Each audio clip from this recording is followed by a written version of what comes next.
సంగారెడ్డి జిల్లా పటాన్చెరు నియోజకవర్గంలో పటాన్చెరు నుండి బానూరు గ్రామం వరకు 8,30,00,000 నిధులతో చేపట్టనున్న బీటీ రోడ్డు నిర్మాణ పనులకు మెదక్ జిల్లా ఇన్ఛార్జ్ మంత్రి వివేక్ వెంకటస్వామి శంకుస్థాపన చేశారు.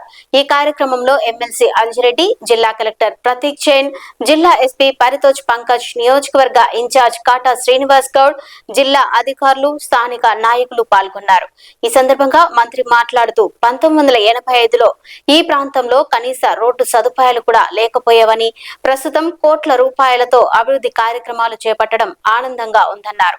పటాన్చెరు నుండి శంకర్పల్లి వరకు 100 అడుగుల రోడ్డు విస్తరణకు కృషి చేస్తానని తెలిపారు. మరి అదే విధంగా అధికారులు గాని మరి ఇప్పుడున్న ప్రభుత్వ యంత్రాంగం మొత్తం కూడా ప్రజల మధ్యలో ఉంటూ ప్రజలకు సేవ చేస్తూ ముందుకెళ్తుంది. మరి ఇప్పుడే మరి సర్పంచ్లు అడిగిన ఎంత పెద్ద రోడ్ కావాలి, మాకు చాలా అవసరం ఉందని తప్పకుండా మరి మన మంత్రివర్యులు ఉన్నారు. ముఖ్యంగా ఇక్కడ మహిళలు ఎక్కువ ఉన్నారు. ఈ రోజుకి మరి ముఖ్యమంత్రి గారు మొట్టమొదటి అమలు పరిచినది బస్సు ఫ్రీ చేయడం జరిగింది. ఇలాంటి అవకాశాలు మరి నిన్ననే కూడా గ్రూప్లో ఉన్న మహిళలందరూ కూడా 30 టెస్టులు చేసి వాళ్ళకి ఏమైనా సమస్య ఉంటే, హెల్త్ విషయంలో ఏమైనా ఉంటే వాళ్ళకు తగిన హాస్పిటల్ తీసుకొచ్చి వాళ్ళకు ట్రీట్మెంట్ ఇవ్వడం జరుగుతుంది, మందులు ఇవ్వడం కూడా జరుగుతుంది. మరి ఎందుకంటే ఈరోజు మహిళలు కూడా పెట్టేసి భర్తకు పిల్లలకు తన కడుపు కాల్చుకుంటుంది. కాబట్టి ఈరోజు ముఖ్యమంత్రి రేవంత్ రెడ్డి గారు అన్న ఒక ధైర్యం మహిళలకు ఇస్తూ ముందు తీసుకుపోతున్నారు. చాలా సంతోషం. మరి ఇంకా ముందు కూడా చాలా మనకు ప్రభుత్వం తరఫున రావడం జరిగింది. రేషన్ కార్డులు కావండి. అసలు మా ఫ్యాక్టరీ కూడా అసలు నల్గొండలో ఉండే, కానీ ఇందిరాగాంధీ గారు ఎంపీగా ఉన్నారని చెప్పి ఇక్కడ ట్రాన్స్ఫర్ చేసుకొని, అప్పుడు ఆ రోజులలో తివారీ గారు యూనియన్ మినిస్టర్ ఉన్నారు, వారి ఆదేశాల ప్రకారంగా మా ఫ్యాక్టరీ కూడా ఇందిరాగాంధీ గారి కాన్స్టిట్యున్సీలో పెట్టడం జరిగింది. సో మంచి స్టాచ్యూ పెడదాం, అందరం కలిసి ఇందిరాగాంధీ స్టాచ్యూ.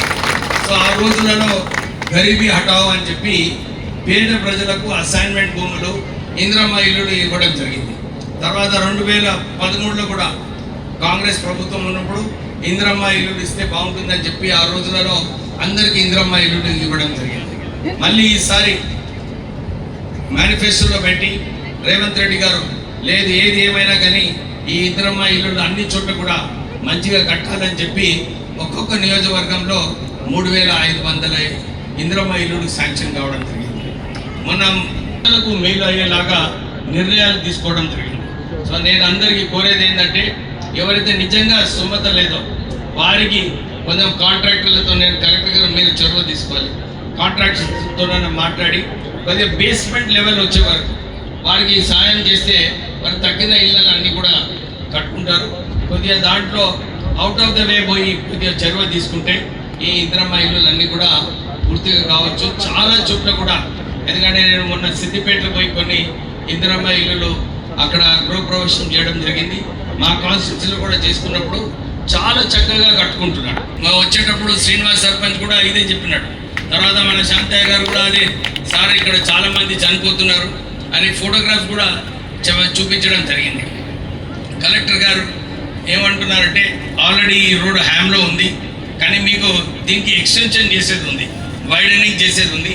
నేను సెక్రటరీ R&B వారితో కూడా, స్పెషల్ చీఫ్ సెక్రటరీతో మాట్లాడాను. డెఫినెట్లీ దీంట్లో చొరవ తీసుకుంటామని చెప్పి వారు మాట ఇచ్చినారు. మీ అందరికీ కూడా ప్రభుత్వం తరఫు నుంచి మీ అందరికీ మాట ఇస్తున్నాను. డెఫినెట్లీ ఈ రోడ్డు ఎక్స్టెన్షన్ చేసి, మీకు ఏదైతే కోరిక ఉందో ఈ రోడ్డు వైడనింగ్ చేసి 100 ఫీట్ కష్టం, కానీ 100 ఫీట్